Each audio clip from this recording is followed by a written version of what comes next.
I want to introduce Marty Latman. He is one of our national chairs for the FENG. Been running this organization. I'm not sure how long that's been, Marty, but also he's managing partner of Latman Advisory Services, involved in lots of different kinds of things that we do professionally. He is known by many people, as you saw in his bio, as the best networker. And I've known Marty through Financial Executives International as well as through the FENG. I think he and I first probably communicated related to FEI years ago.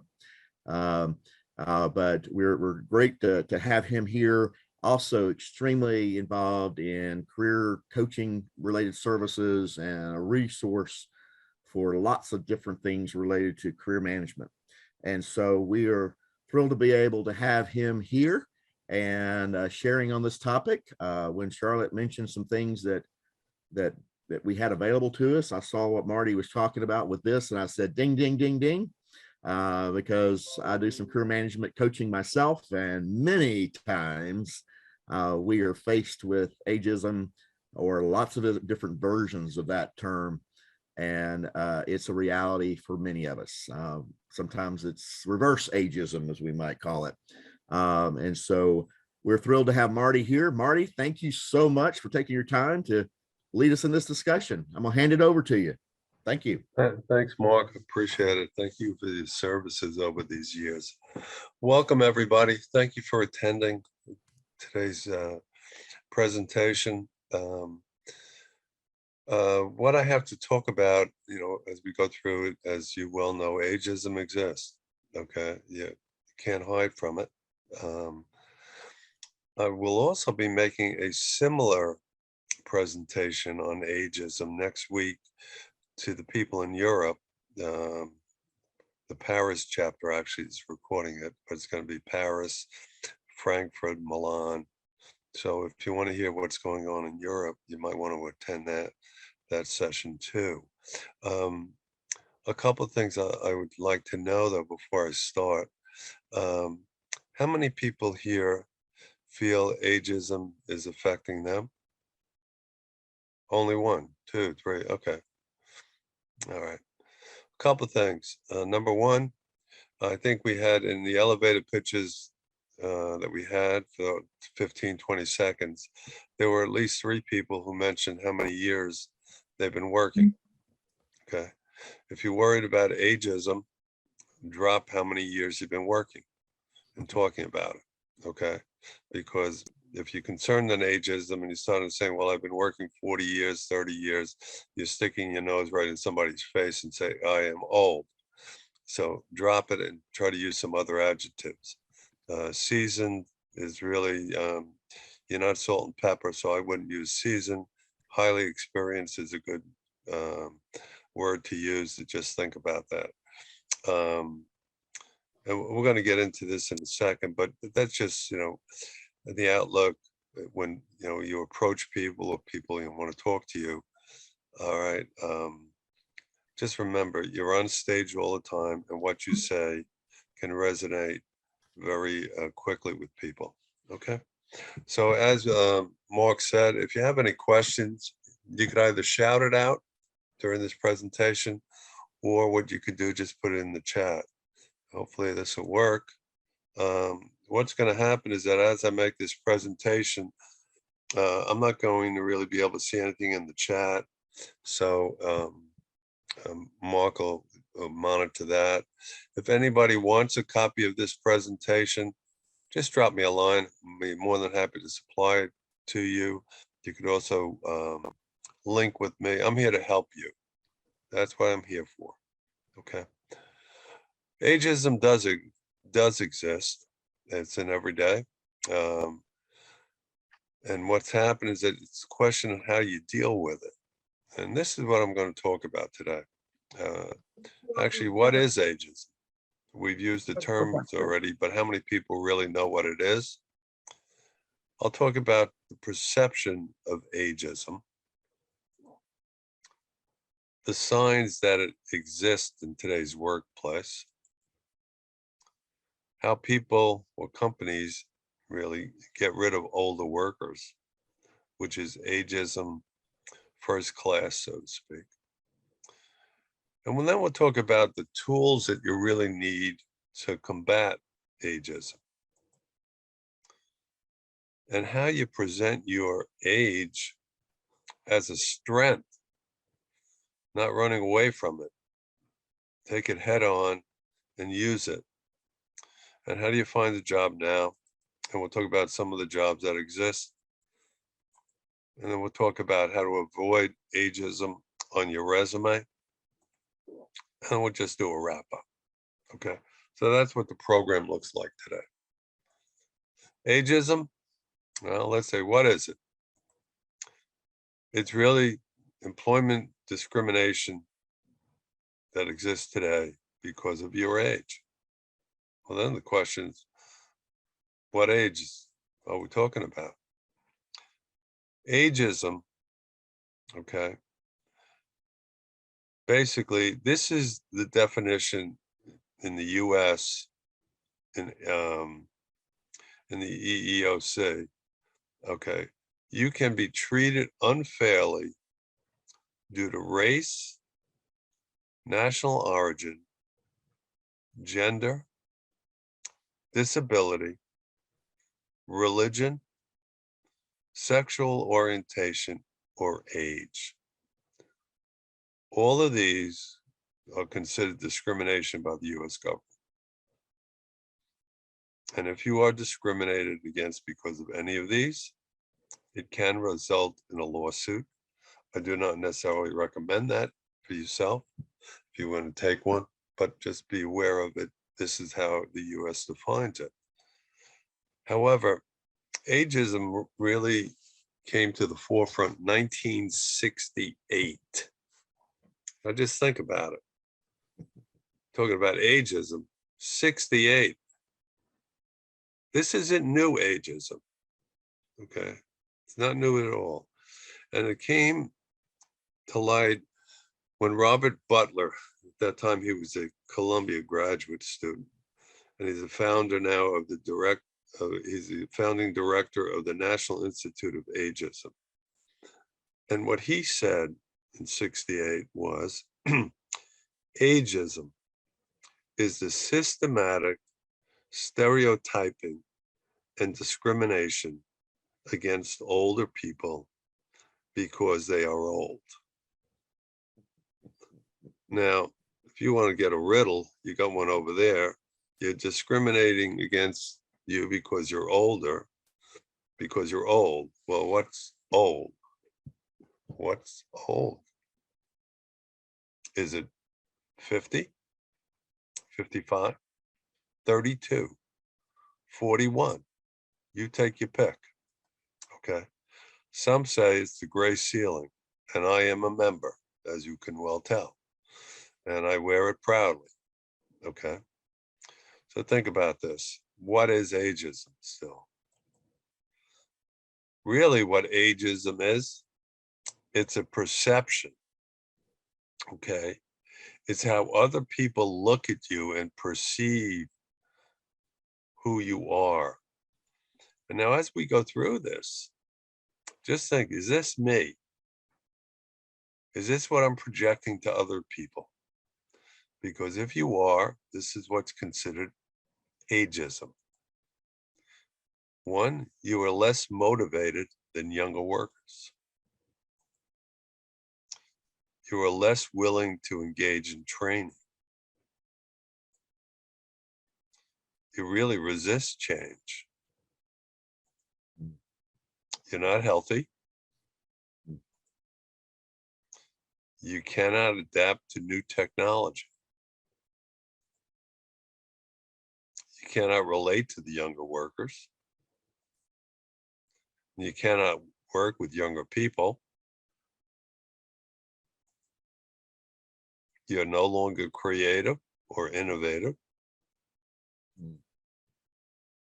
You're not loyal to your employer.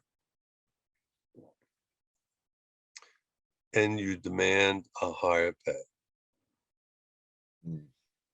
Now, let's hold this one out for a second. But look at all these. This is what you're advertising to other people? Especially this one. If you cannot adapt to new technology, you're old, according to them. According to people who talk with you, work with you, etc. You have fell under the ageism syndrome, so to speak. But look at it. Are you really less motivated today?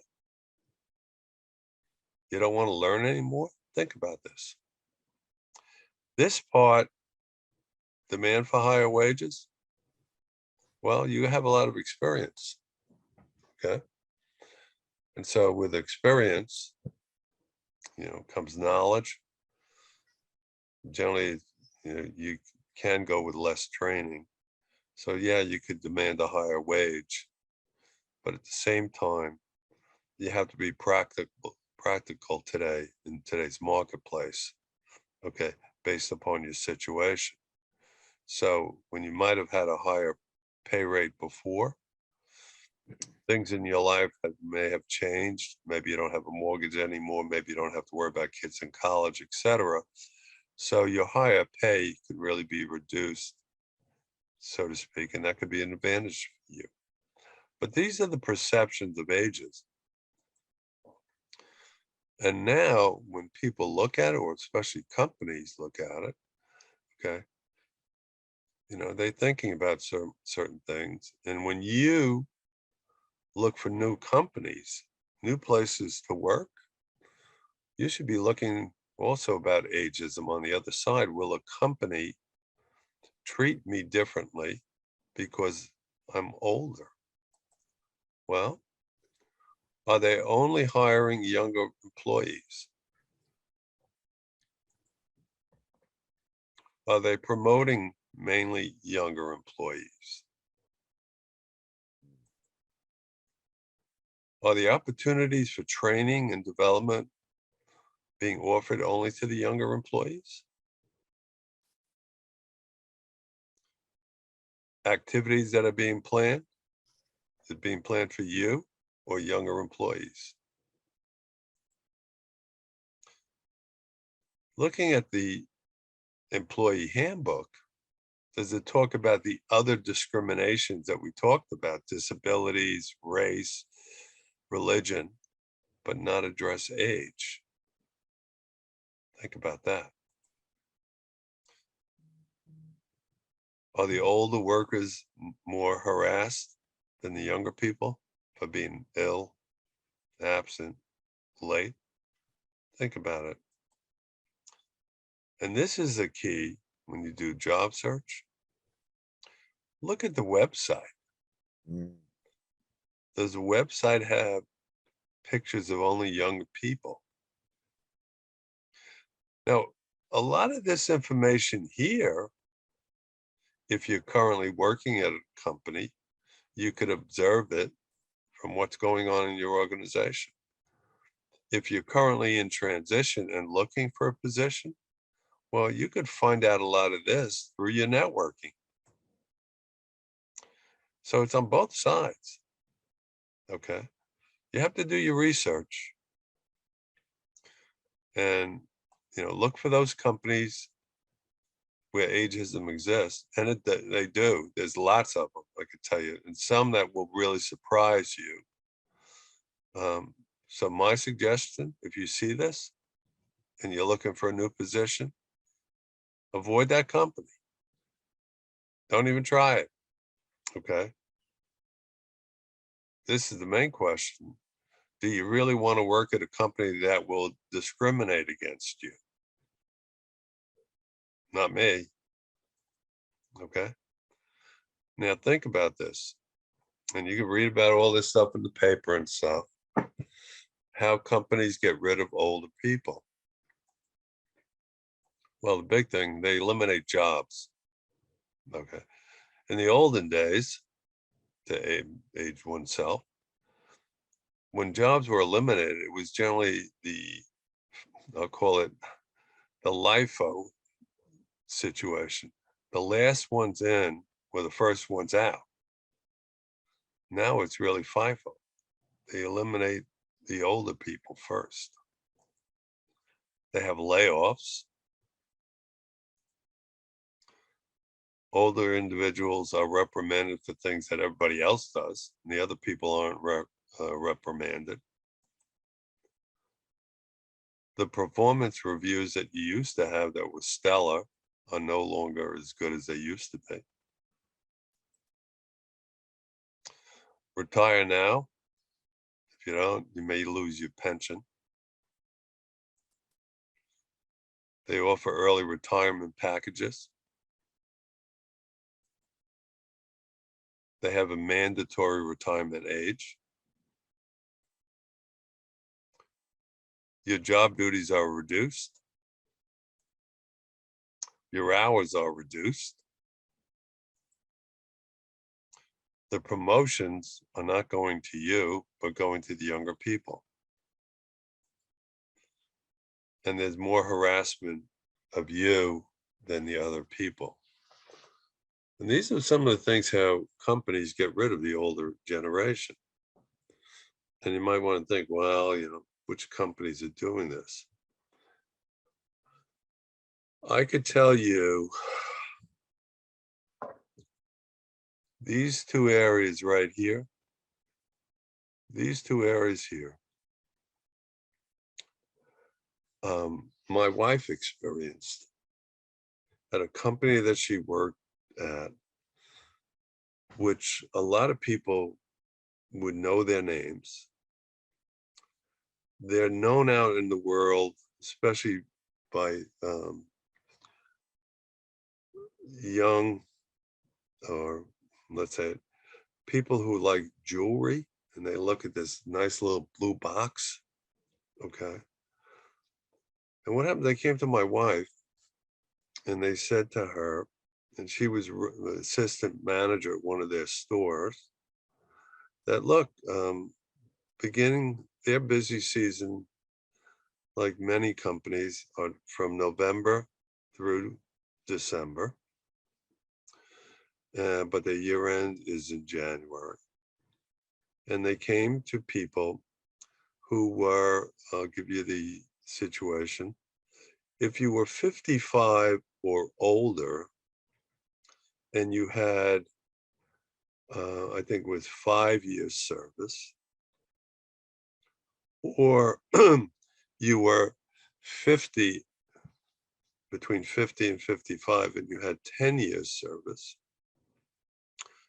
the company is going to make evaluations of people's position at the end of the busy season, meaning January, and reevaluating every position, and they could not guarantee your position after their evaluation. However, if you decide now, we will give you a retirement package, which would allow you to, you know, your pension would be increased, whatever. And in your retirement package, you would get this, this, and this. If you do not accept this one-time package, however, we cannot guarantee you a position. That was offered to 428 people. Okay. 423 accepted that package before November 1st. The other 5 did not. By February, those other 5, their positions were eliminated. Okay. So it just lets you see it's not, you know, some company that you're not aware of. It's out there. So be aware of it. Are there any questions so far, what I've covered? Mark, anything in the chat? You're muted. There are no questions. Several comments are coming up. Anybody wants to speak out on those? You know, discussion of emails.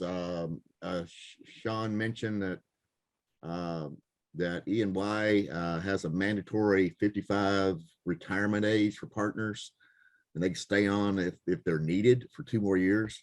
Boy, I had not heard that before. Oh, hey, Mark, as somebody who worked at Ernst for 20 years, yeah, and I won't say that that isn't without some logic.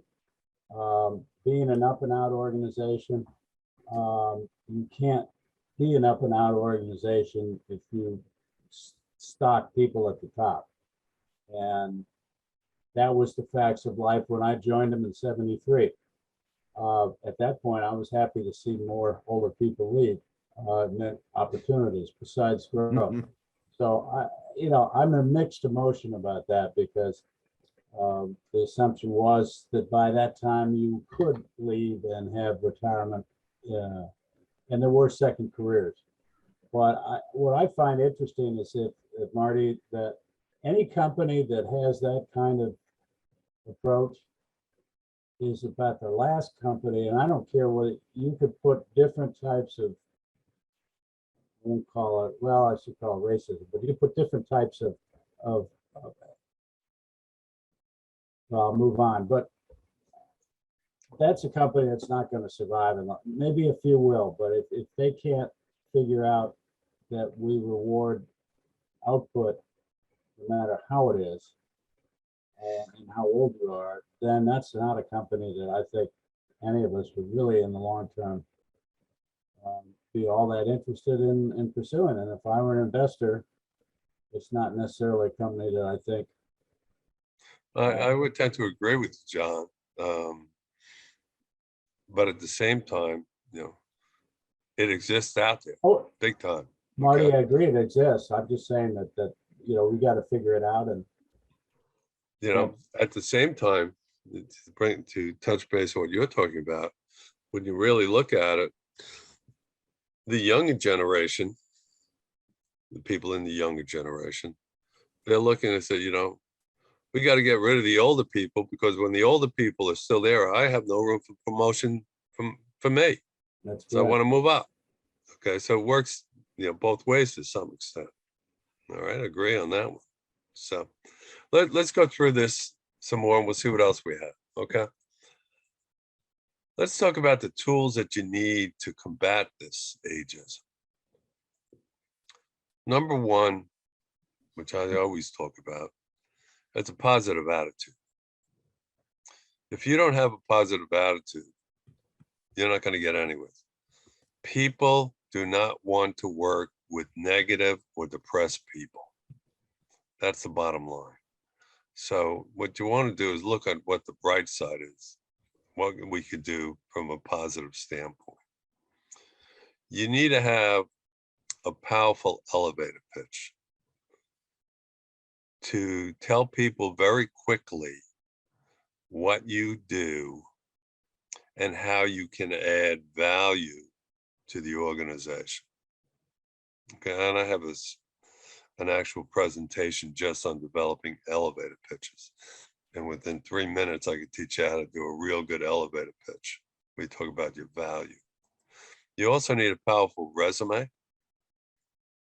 And as Charlotte says, we have a committee that just reviews resumes. Lou Bader over Long Island, the Long Island chapter in New York, he's the chair of it. They do a real good job. But remember this, when it comes to resumes, okay, your name's at the top of it. You're responsible for it. You have to be happy with it.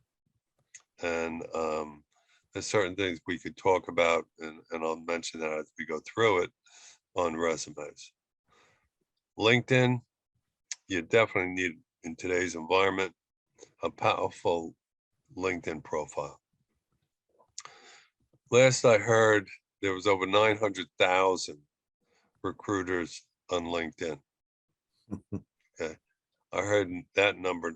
One time I heard 1.4 million. I'm not ready to give the 1.4 million, but I know there's at least 900,000.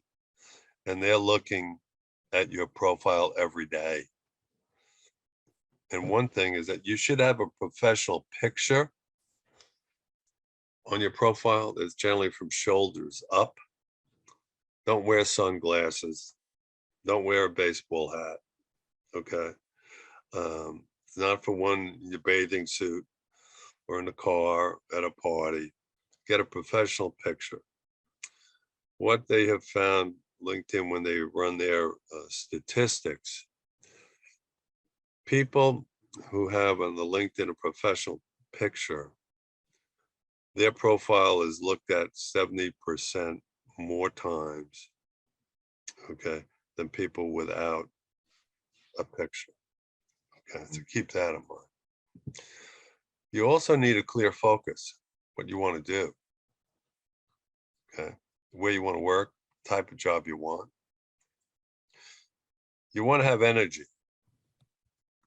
Okay, so stay in shape, take walks, okay, physical, mental exercises. You must be up to date on technology. And when I say that, you don't have to know everything in every system, but as a minimum, you should know, let's say, for instance, Microsoft, Excel, Word, PowerPoint. On these platforms, on the video platforms today, Zoom is probably the most popular, but they have other ones. You have GoToMeeting, you have Teams, WhatsApp. There are a couple of other ones that you could go on. There's always Skype. If you remember Skype, okay. And what you have to do, you don't have to know all the ins and outs of those video conference tools, platforms, but what you want to know is where the buttons are, because they generally all do the same thing. Okay, it's just that their buttons are in different areas. For instance, on GoToMeeting, there's not a button for chat. It doesn't say chat like it does here in Zoom. What they do is they have a bubble, like you would see a cloud bubble that you might find in a cartoon. And if you click on that, then you could have a chat. Okay. You want to have a list of target companies. And you want to have a fresh look. You want to be well groomed. You want to wear the clothes of today. Okay. And you want to have a tool chest of things that you have, a good resume, good LinkedIn profile, okay, elevator pitch, business cards, things of that nature. And as I mentioned earlier, you want to look for reasonable compensation package, okay, in today's environment. That's how you start combating ageism. Now, at the same time, my suggestion is to really not shy away from it, but present your age as a strength. You're steady and you're reliable. You have a lot of experience and you've been battle tested. You've run across issues and you've tackled them head on. You're not going to panic. You know what to do. You have a strong work ethic. You know the job has to get done, and you know when it has to get done. There are deadlines. Okay, you're going to show up to work every day and get the job done. You can tell them how healthy you are. You run, you hike, you play golf, whatever. Okay, you're in fine shape. You could mentor others who are coming up the ranks. You're loyal. You want to work for, an employer. You're going to be here for a long time. You're not looking for the next opportunity as soon as you land over here. And that you're going to be up to date on technology. Now, when I talk about here, you could talk it or wear it. Now, what I mean by that, in the phone that you carry, I wouldn't have a flip phone anymore. You might not have a BlackBerry any longer. They're gone. Okay, but have one of the smartphones. wear it. I mean, you could have a Fitbit when you're going for interviews, you know, if you could afford one, you know, you have an Apple Watch, you have a Samsung watch. Wear some of the technology. Let them know that you're up to date. Okay. Tell them that you're accustomed to working with people in all different age groups. And this is what you've done. And show examples. Okay. And then you have a maturity and a focus. You're not going to have distractions. Hey, it's Wednesday. I got to figure out who I'm going out with on Saturday or Sunday, where I'm going. Okay. You know what the job has to be done. And so you want to focus on the position. Okay. You started talking about these things during, you know, your conversations with people. This is where you started putting age to your strength. Okay. In going through this, I'll give you a good example. I'm talking about your strength. Somebody I know had a situation where they were in an interview, and the interviewer obviously had ageism in mind when he's talking to this individual, and said, you know, well, you know, you have a lot of this experience, you've been around a long time, but, you know, are you really going to be challenged? And the individual said to the interviewer, you know what? Yeah, I like what I'm doing. I love it. Okay. And I'm there all the time and I have great experience and I've been battle tested. I'll ask you this. If you have a problem, let's say you're in an airplane and you just took off from the airport and all of a sudden you lost both engines. Then you're flying over the Hudson River. Would you want your hire to be someone like Sully Sullenberger with about 30 years experience? Or would you like to have a pilot who is just out of flight school behind the throttle? Who would you like flying that plane? Because I'm Sully Sullenberger. That's the experience that I bring to the table. That individual got the job. Okay. Made people think about really what it's all about. Here's an individual who has the knowledge and the experience to get the job done. So think about that. Okay. The jobs to look at, you got to be positive. You want to look your best. You want to have appropriate clothing. Look for young, growing, or startup companies. Now, why would you do that? Okay. Young, growing, or startups. Well, in doing that, they need a solid foundation. They need people with experience. And you have the experience. You've been there. You've seen different organizations. You know what makes them tick. You know what they need to do to grow. Okay. So that's one type of company you could look at. Look for depressed or relocating companies that need stabilization. If they're bleeding, okay, you could stop the bleeding. You could help them. Or if they're relocating to another area, well, they need somebody right now to hold down the fort while they relocate. Because once they tell them you're relocating, a lot of people are going to jump ship and look for new jobs. And so the daily work could fall by the wayside. But you just wanted to fill in and help them out. You could add stabilization to it. Look for companies that hire multi-generation personnel. You could do that, find these companies through talking to different people, checking their website, reading about the organization, do your research. These are the type of companies you want to look at, in my opinion. Okay. Play up your experience. Okay. Craft yourself some success stories okay, that talks about a problem that existed when you got there, the action that you took,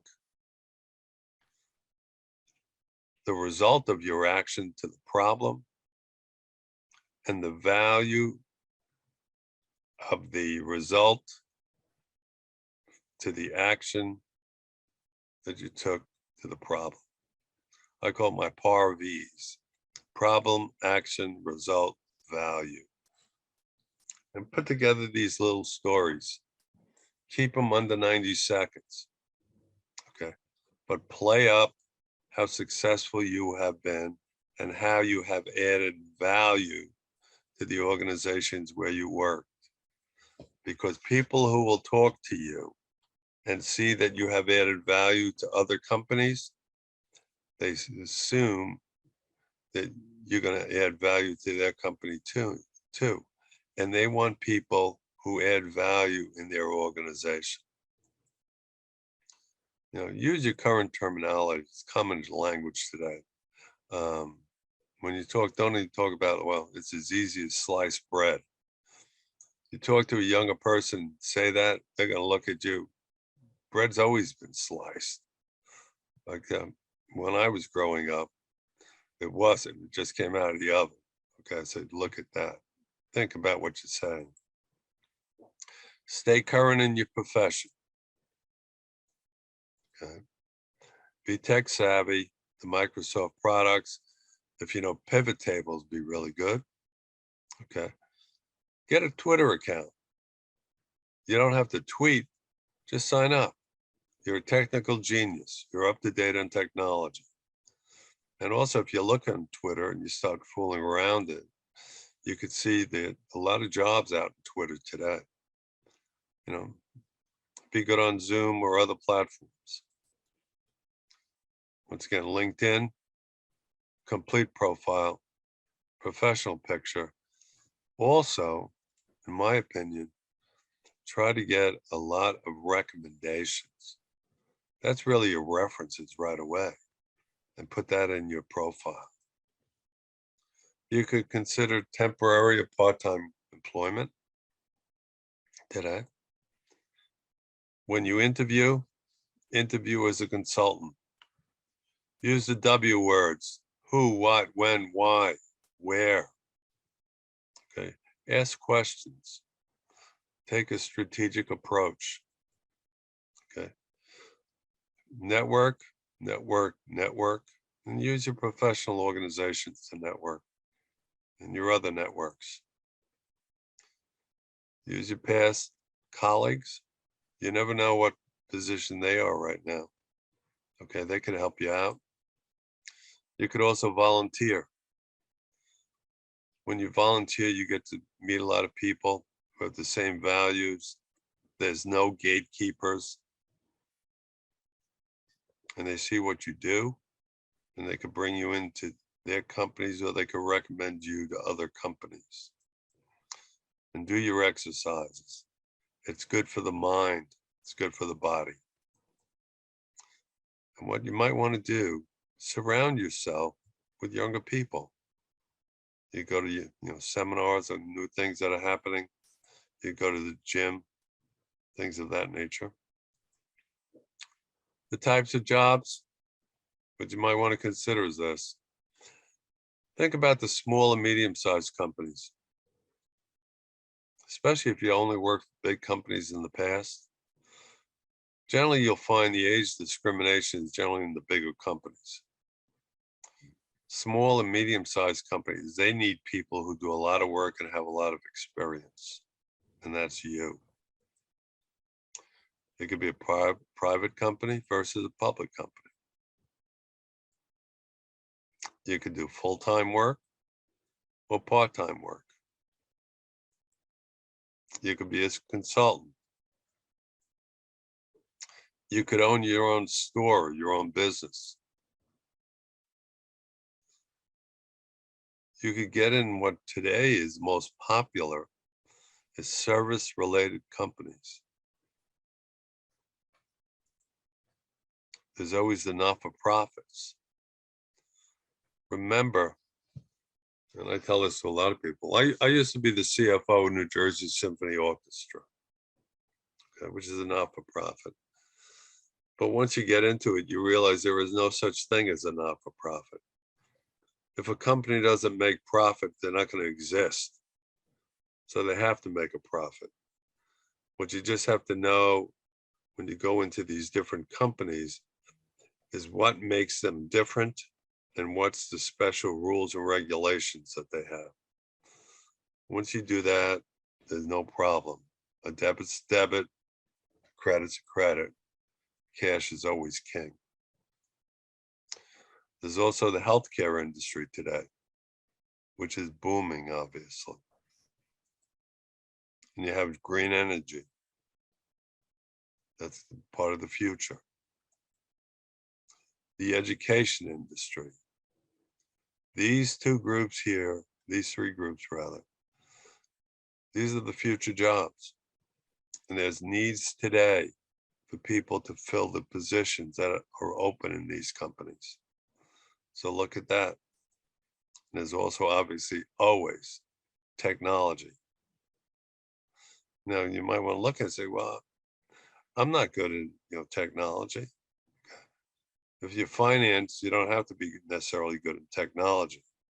You just have to know how to account for it. And any of these. Healthcare, you don't have to be a nurse or a doctor or a researcher. You just have to understand what they're doing and you have to account for it. The types of jobs for you, what I did is that I went out to the internet about a month ago and I said, okay, do a good Google search. And I did a search on what are the 50, the top 50 jobs that are being filled today. Okay. And in doing it, I got a list. And this is part of the list. Just see what we have.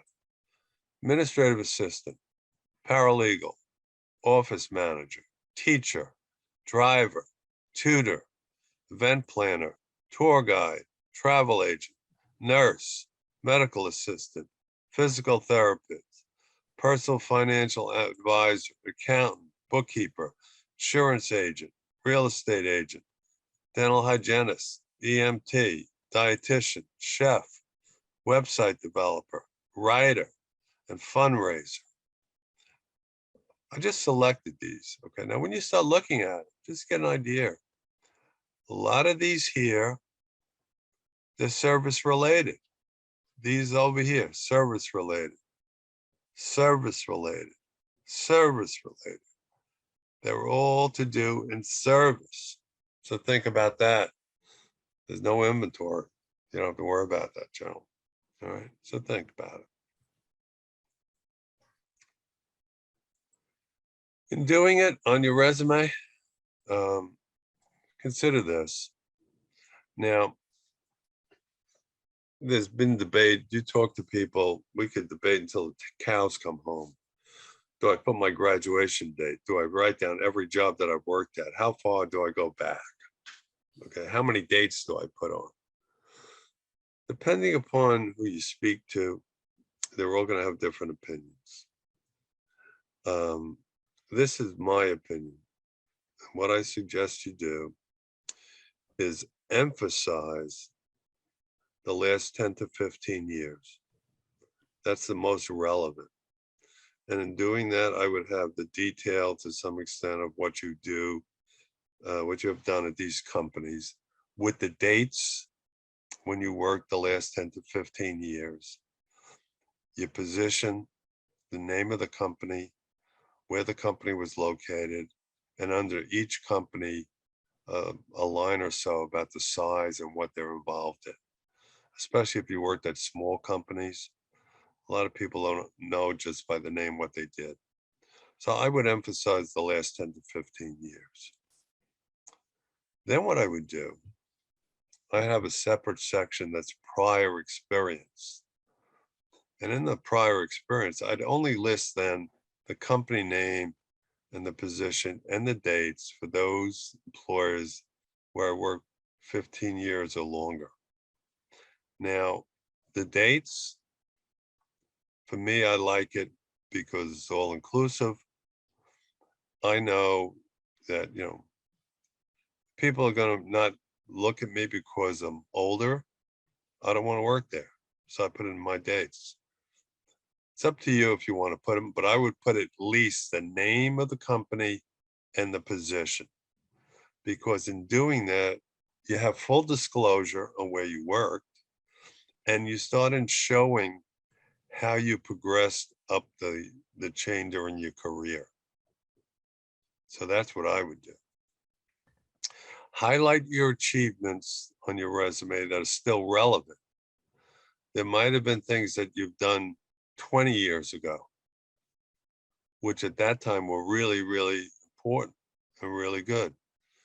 Today, because of technology, it might not be that relevant. So don't list it. I like to put dates on my resume, including my college graduation. Now, some people say, well, if I put my college graduation, they'll get to know how old I am. Yeah. At the same time, you know, in looking at it, do you want to work for a company that that will discriminate against you because of your age? So if you leave it off your resume, and let's say you come walking in, and we don't like surprises, and let's say you fool them on your resume because you leave off dates and you leave off companies, okay? And the person looks in your resume, doesn't pick up that your first position was a senior vice president. It means that you're, right out of college, you're pretty smart. But they're surprised then about your age. And they're not going to hire you because of your age. Well, in doing that, what happens? Number one, you spend time researching the company. You spend time preparing for your interview. You spend time sometimes driving to the interview.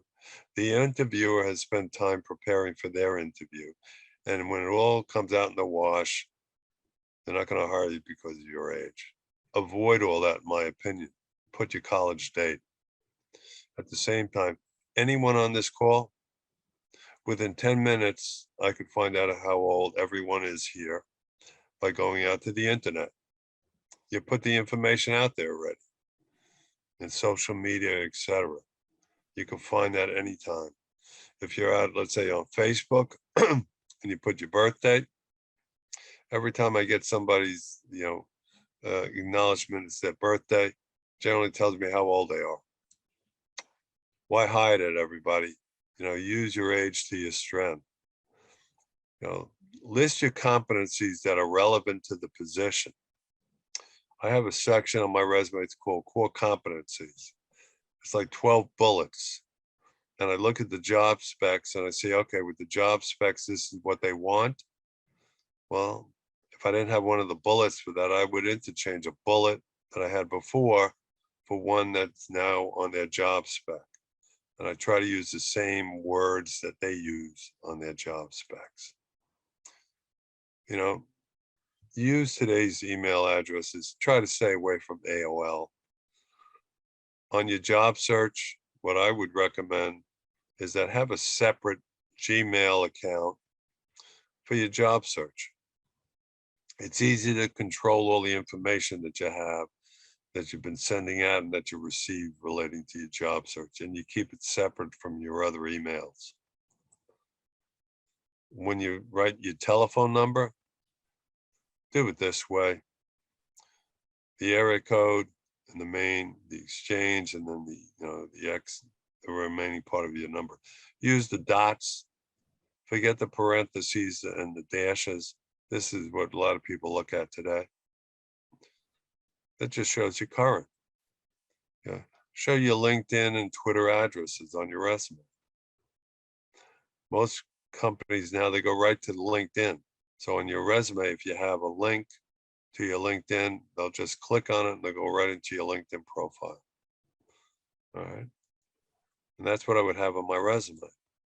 Okay. Avoid the number of years in the industry. You're just putting it out there. I'm old. I got 30 years in this industry.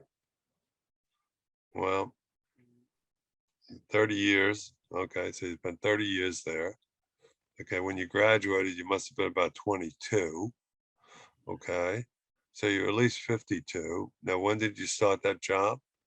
Okay, how many years ago? So you take a look at it that way. Just to wrap it up, ageism exists, everybody. It's there. You have to recognize when people talk about ageism, what's their perception of ageism? I say present your age as your strength. Show your experience and what you've done. Okay, show the wins that you had out there. Okay, what value you have added to other companies. Develop the tools that you need, you know, your resume, your elevator pitch, your LinkedIn profile, and find your target companies. Do research on the target companies. Look at their website. Talk to other people. Look for the positions that you want. Don't settle. Look at what's available to you today. It might be a new industry that you haven't been exposed to. But we have a lot of transferable skills that can be used in those industries. So use them. What I call ABC, everybody. Always be connecting to new people. And stay connected to people within your network today. Connect with people in your network today at least once a year. Don't let it falter. Don't bury your head in the sand with your network. Let them know what's going on with you and reach out, find new people. ABP, always be positive and be prepared. Okay. Negative and depressed people do not get hired. And opportunities come at any time. You don't know when it's going to happen. You can go out and interview, 2 hours later, they'll give you an offer. Okay. Or you meet somebody at the grocery line, you start talking to that person, and they say, wow, tell me about yourself. You're pretty interesting. I might need somebody like you, or I might know somebody who needs somebody like you.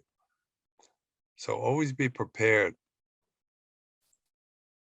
And these two words here, it depends, are the most important words to take with you when you're in transition, I think also in life, because the actions that you take are based upon the circumstances that exist.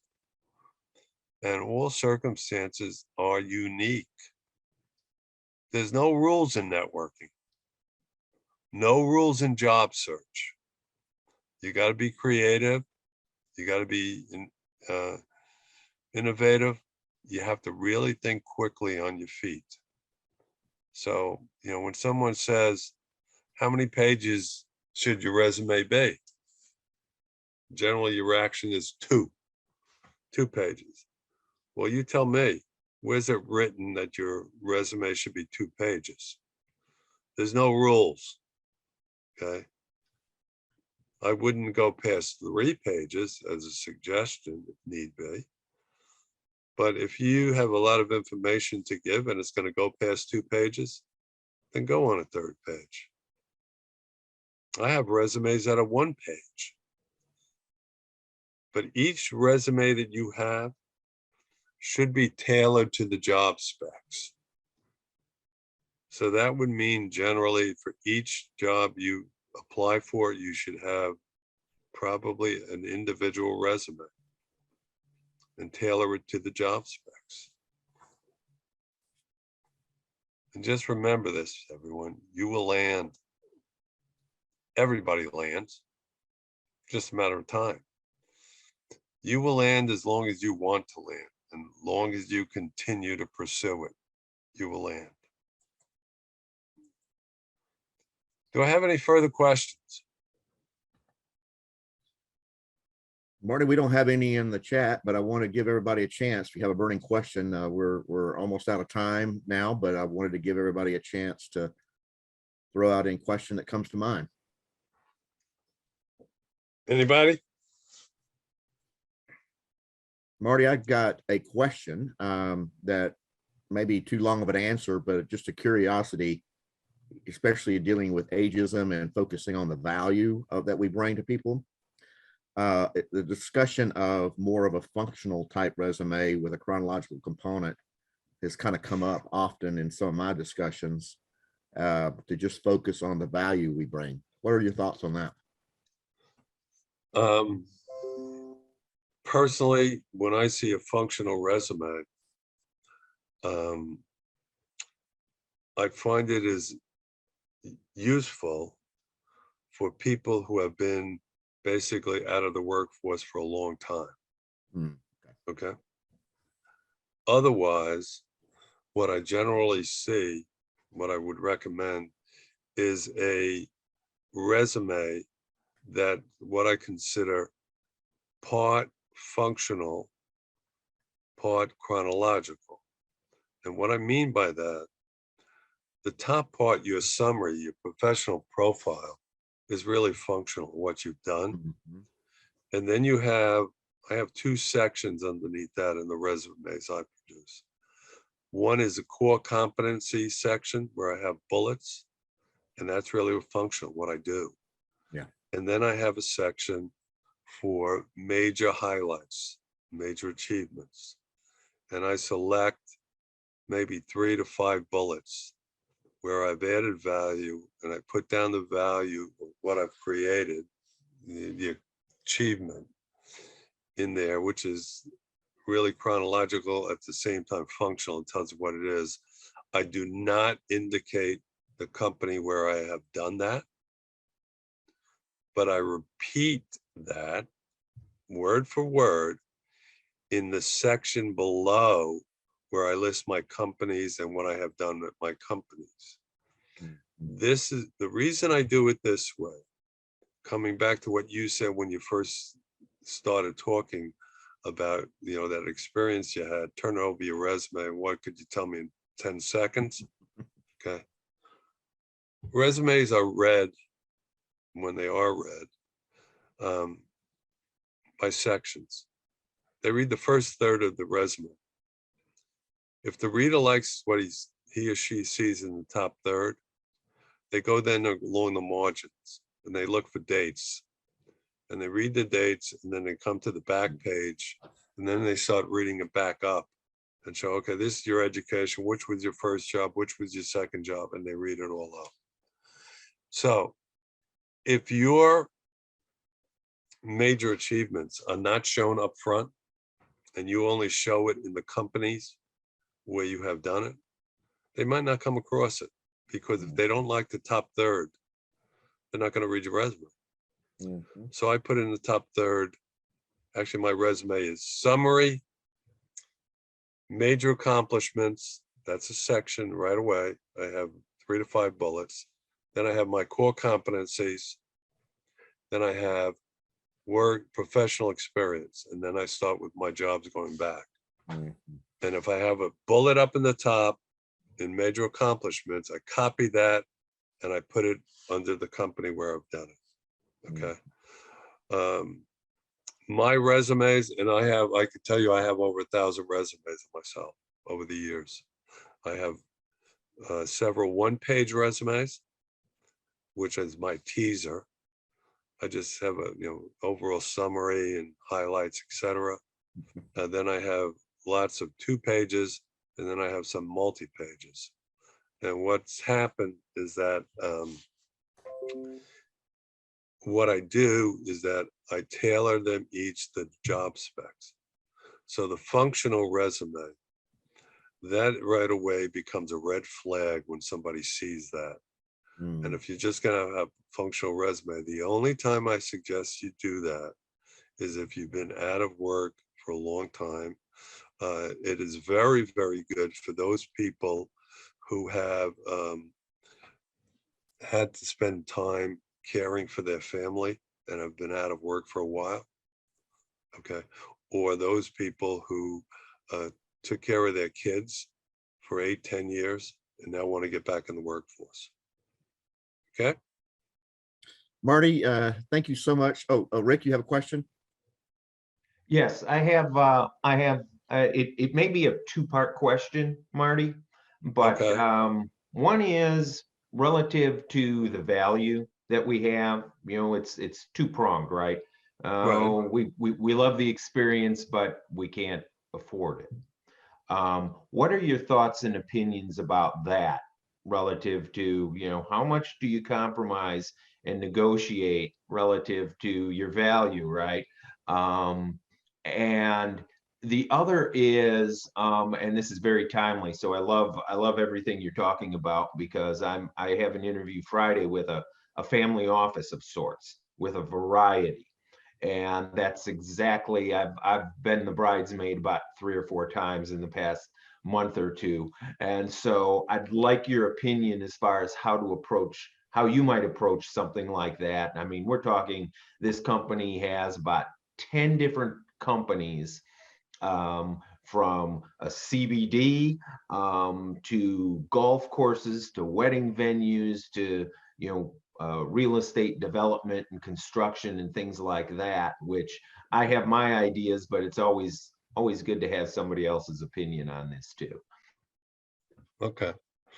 Well, first of all, okay, as the value compromising, all right, I love negotiations. I love it. Okay.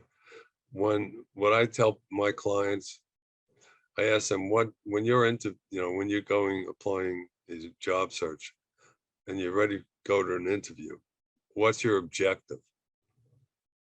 And everyone, well, the vast majority says to get the job. Wrong. What you want to do is you want to get an offer. Once you get an offer, then you can negotiate the job responsibilities and the salary range. Okay.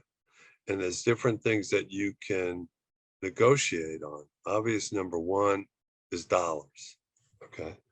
But then you have other items that might not be dollars. But let's say even on dollars, you could have your regular salary, you could have a sign-on bonus. Okay. You could have a performance bonus. Okay. You could do something of that nature. You could also have non-cash items. Let's say it's not a public company. Okay. So you could have things where they'll pay you professional dues. They'll give you, your own laptop. They'll pay for your cell phone, things of that. They'll give you an extra week's vacation. Okay. Things of that nature. So you could look at different things to negotiate on that. So that's what I would look at. The other part, because family-owned businesses, that's also, it's really fun because you have to look at the people, okay, and find out what's important to them and what the personality situation is. Who's really the main person? Who's what I call the POI, people of influence, okay? Who's the one who's the driving force? And what you can do is that, you want to ask questions first before you come up with your answers to them. You want to find out, what is their main objective in the company? What are they looking to achieve, this year, next 2 years? I don't go past 2 years because, today's environment, forget it. Okay, what keeps them up at night? What do they think is their major issues that's facing? Okay, why is this position open? What happened to the previous person in this position? Why didn't it work out? Well, why did they leave? Okay, once you know that, then you could attack, the issues, okay, and play to what they're saying and see if you agree on it. And if you do, tell them how, okay, you would accomplish it, okay? But don't give them complete details, or what I call free consulting. Because if you help them solve the problem before they hire you, they won't hire. Okay, help you? Give me a call after your resume, after your interview. Good luck. Let me know what happens. Okay. Marty, I want to Appreciate it. appreciate your wisdom and insight. You know, what you do for our organization as a whole is awesome. What you've done for us with your wisdom and insight sharing today is spectacular. I appreciate your taking your time to do that. My pleasure. I could bend your ears for another 2 hours on things because with what I do and how I interact with people, and I'm sure everybody else could do the same. I encourage everyone to look for Marty on LinkedIn, start following what he's doing. He's got a lot of great content out there. Just keep looking for that. I appreciate everyone joining us today. Appreciate the interaction and the questions and having a great representation from all of you. Marty, I would suggest everyone save the chat if you haven't. And to do that, if you go down to the chat, click on the word chat, the last entry over on the far right, there are 3 dots. Hover over the 3 dots, it'll say more.